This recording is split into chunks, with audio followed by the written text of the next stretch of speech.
Welcome back, all you kings, queens, and in-betweens, to another video here on the channel. Today, we are going to be discussing the Boruto 2 Blue Vortex Chapter 9 fan translations and leaks that have come out. I have read the fan translations, I have looked at the leaks, I have reviewed the chapter, and I'm going to be giving you my thoughts today. Right off the bat, in this video, there will be spoilers for everything that happens in Chapter 9 of Boruto 2 Blue Vortex. And we're going to be diving into those in 3, 2, 1. The major result of this chapter is that we see that there is a mini version of Kurama inside of Himawari. We don't necessarily know exactly what the personality of this Kurama is going to be like. We do see that he's a little snarky, but he is a full entity even if he is the infant version of Kurama. We don't necessarily know if this is the same Kurama or if this is a reborn version. Is he going to have the same personality? Is he going to have the same memories? Is he just going to be a carryover from that character that already existed in Boruto and Naruto? Or is he going to be a brand new version? Getting that out of the way, let's jump back to the beginning of the chapter. We see the confrontation between Team 10 and Jura, and we get a lot of discussion back and forth between Shikadai primarily and Jura, who is referencing a book for some information on this Genin team in particular. I assume that this book is some kind of record of the different ninja squads or the different ninjas within Konoha. We do see Jura refer to the Kyuubi specifically rather than just Bijou like he did in the last chapter, at least according to these translations. And we get it explained that he was tracking down the Kyuubi presence and that that's all he cares about and that he's after Himawari because that's where it's coming from. That's when we get combat between Team 10, Himawari, and Jura, where Jura tries to capture Himawari into one of the trees, which is the method that we've seen the Shinju be able to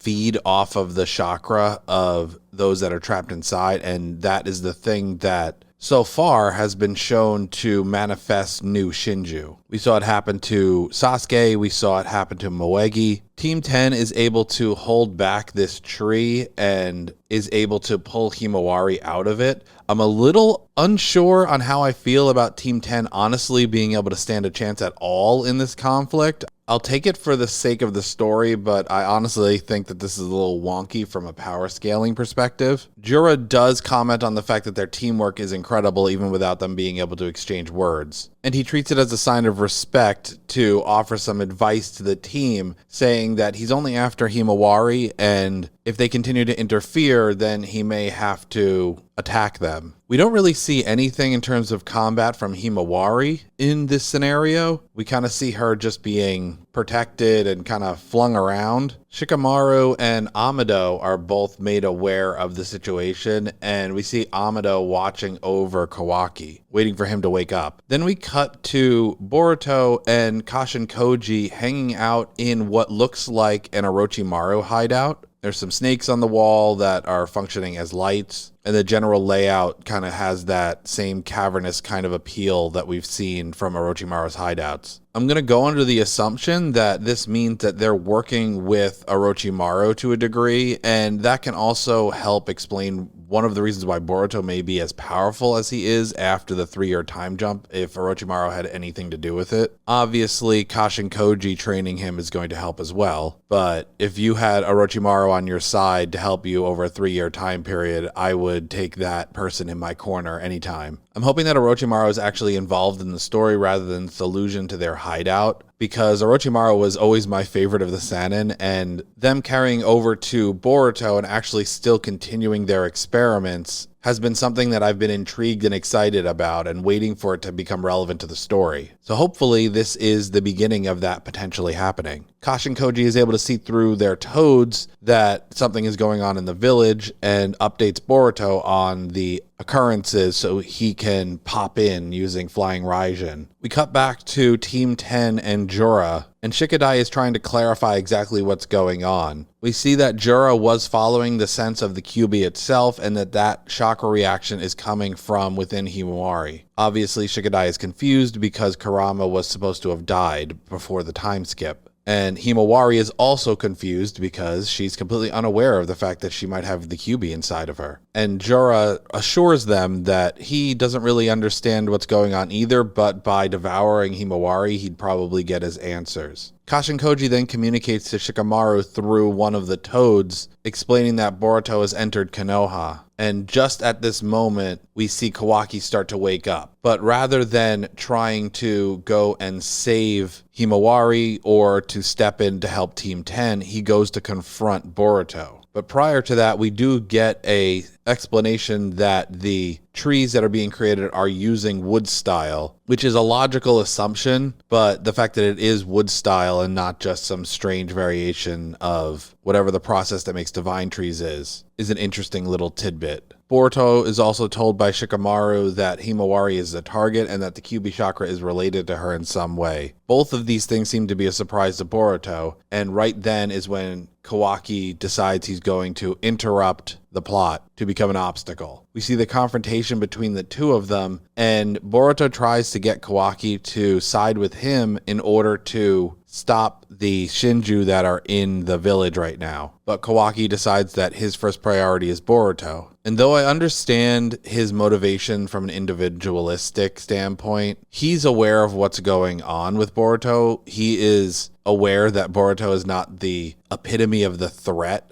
that the rest of the village would see him as. He knows that everything has been switched. So you would think that he would understand that he needs to prioritize the fact that there are two divine trees rampaging through the village, potentially. And you think he would prioritize Himawari's safety because that's part of the adopted family that he's kind of shoehorned himself into. But he decides that he wants to get his ass kicked by Boruto first. And he does. Boruto's just able to block all of the rods that he shoots at him, and then he just kind of stomach punches him with very little effort or extra movement. And it isn't until Kawaki starts to activate his karma seal, which forces Boruto's karma seal to resonate and start to activate, that Boruto has to stop fighting Kawaki. But again, we see that Kawaki is not even close to the level that he needs to be so far in order to go against any of the top threats in 2 Blue Vortex right now. Honestly, with how they've been portraying Team 10, Kawaki might find himself on the other end of an ass whooping if he fought up against Ino Shikasho. We do finally get to see that Boruto cannot use his karma and that he's afraid of the karma activating. I'm assuming this is because he doesn't want Momoshiki to take over. This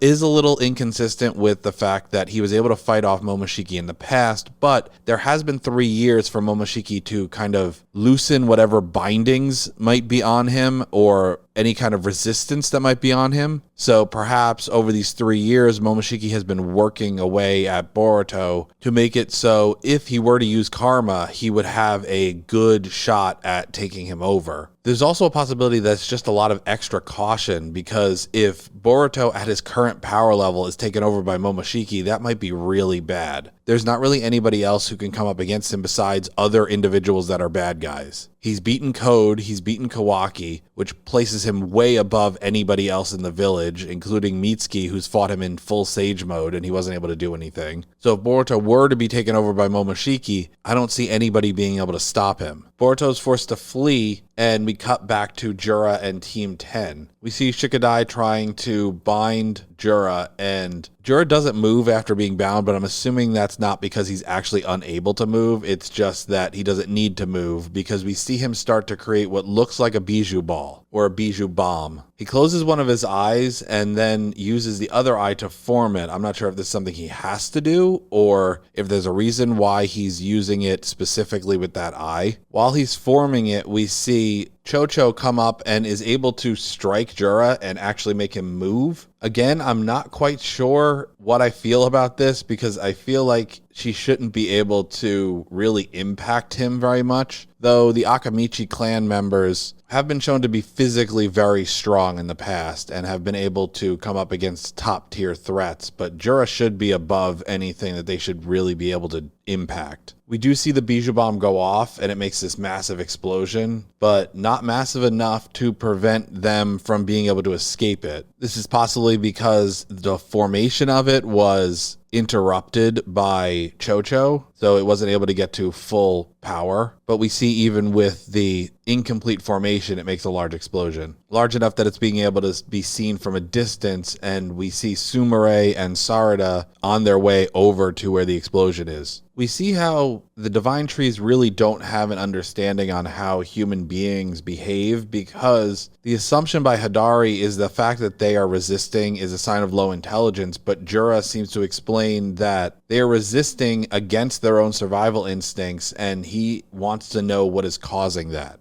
Team 10 is trying to convince Himawari to stay with them and that they won't use any large-scale attacks if she's with them because they're trying to devour her, but she wants them to just drop her off in order to allow her to run away so she's not around any of them. And it's at that moment that we see that Himawari is awakened to the area inside of her where Kurama used to hang out inside of Naruto, that area that's covered in the water where the cage normally would be. Obviously, once Kurama was let out and that bond was formed between Naruto and Kurama, the cage was gone, but that watery area still existed within his psyche. And we are revealed the outline of Kurama behind Himawari before she turns and is greeted by the juvenile form of Kurama. Little girl, do you know me? And that's the big hype moment from the chapter. Something that we see when he's first revealed, though, at least according to this translation, is that Jura is referred to by Kurama as the Ten Tails guy. In another translation that I read, he's actually referred to as the Ten Tails. So this could be confirmation that Jura is not Jigen, but is actually the Ten Tails given form, which is a theory that's been floating around. But this is something that's going to have to be addressed when the actual release comes out to see what the actual wording that's used is. Overall, I really enjoyed this chapter. I think it opened up some intriguing avenues. It also promises that we will get more answers about Kurama in the next chapter, so I can't wait for the next chapter. I am hoping that we are getting the actual version of Kurama that we know and love back, that this version of Kurama will have all of his memories and things like that. Obviously, he's not a fresh version of Kurama that's evil and trying to break loose, because he isn't being imprisoned here. There is no cage, there is no seal. So if he was trying to escape and take over Himawari, he could have done so at any time. My prediction is that this will be a version of Kurama that has all of Kurama's memories up until Himawari was conceived, or maybe born, because this is the small fragment of Kurama's chakra that ended up transferring over to Himawari during her conception and or birth. And maybe this version of Kurama has gained strength once the other version of Kurama lost all of that chakra and it was put out back into the universe from being destroyed, because we know that Bijou are able to reform and reincarnate. So maybe this was just a small amount of Kyuubi's chakra prior, but now it's been able to gather all of that chakra that was being sent back into the universe when Kurama, that we know, died. Let me know what you thought of the chapter. Like the video if you like it. Comment down below and tell me all of your thoughts, theories, and everything going forward. Subscribe to the channel so you don't miss any of this Boruto content, and also so you catch all of the content that we're making covering the spring 2024 anime season. Don't forget, ring that bell so you know what's up. We'll catch you in the next one.